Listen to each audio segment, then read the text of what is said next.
Is this the worst Ibanez guitar of all time? Probably not, but it's definitely top 5 on a list somewhere.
I have not been this disappointed with a guitar purchase in quite some time. So let me tell you about it a little bit. This is an Ibanez RG5EX1. I think this was like top of the EX range. I could be wrong. Don't shoot me down in the comments too hard if that is incorrect. Just correct me. I like to learn things. But this was supposed to be like, I guess, the higher end or the more spec'd out version of the EX range that they had back in the mid-2000s, I believe. At Guitar Center, I believe they were all Guitar Center exclusive guitars. This one's no exception. So this is the 5EX1.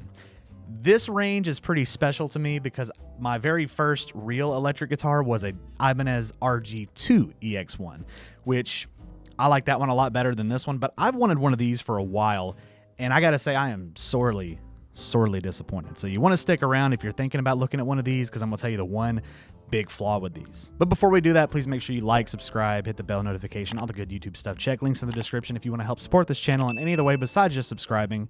With that being said, I just want to talk about it a little bit before I get into the major malfunction of this thing. So on the surface, this is a really cool looking guitar. It's got the Ibanez reverse headstock. This is an 07 model based on the serial number. As you can see, it's got the little retainer bar here, locking nut, so that would insinuate that it's got some kind of locking trim. We'll talk about that in a second. On the back here, it's got the screws holding in that locking nut. Maple neck. This is a Wizard 3 neck, I believe, depending on which year you went with. They only made them for like 3 or 4 years, I think.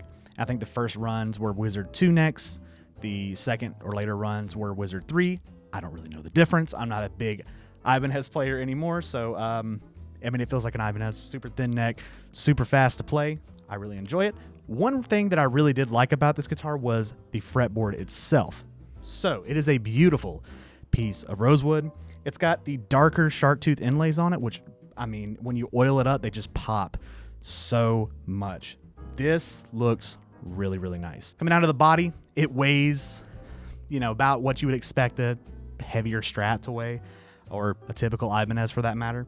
As you can tell, it's an HSH configuration. These are the INF3 and INF4. So INF3 in the neck, INF4 in the bridge, and then in the middle you have a single coil, the INFS3.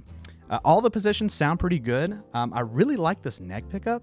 It's real, I don't know, there's something about it that's just really nice. I did not put these skull knobs on here. Still said it wrong, but I'm gonna keep that in there. I did not put these skull knobs on here. There's one volume, one tone. They don't push, pull, or anything. It's a 5-way switch. I'm gonna leave the skull knobs on there because I'm probably not gonna keep this guitar, to be honest with you.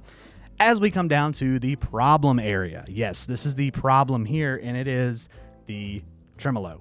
Now, I'm gonna stop right here really quickly because I do have a video, and multiple videos as a matter of fact, where I talk about how to be able to set up tremolos.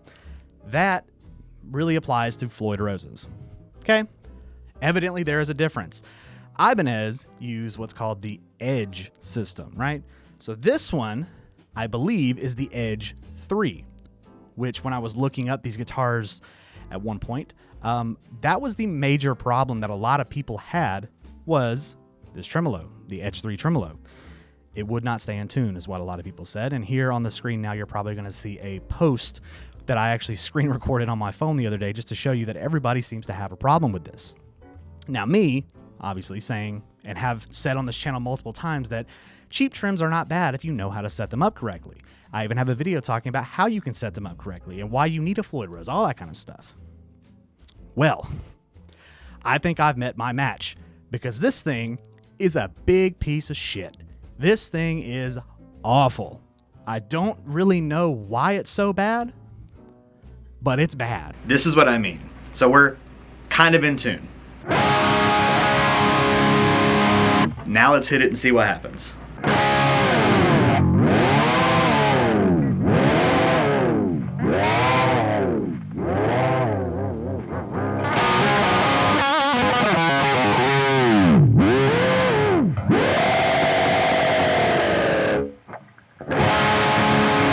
See, we're all kind of...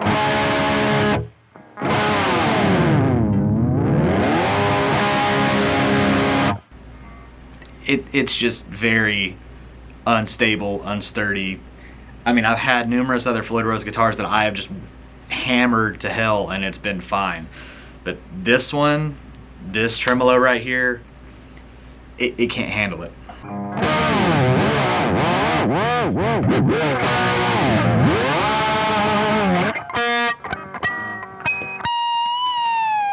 If I can find the harmonic.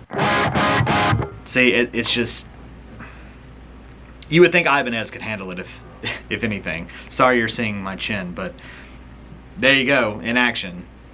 Not very sturdy. And I really hate it, okay? Because the rest of the guitar looks cool. It plays great. It's comfy to play. I mean, it's what you would expect a nice Ibanez to play like. It's made in Indonesia. I mean, these things are not they're not expensive on the used market. I got this one for $120 because it's in rough shape cosmetically. But you can find them for between like $150 and $300 all day long. And to me, if you plan on upgrading this trim system, all day it's worth. In my case, I'm not.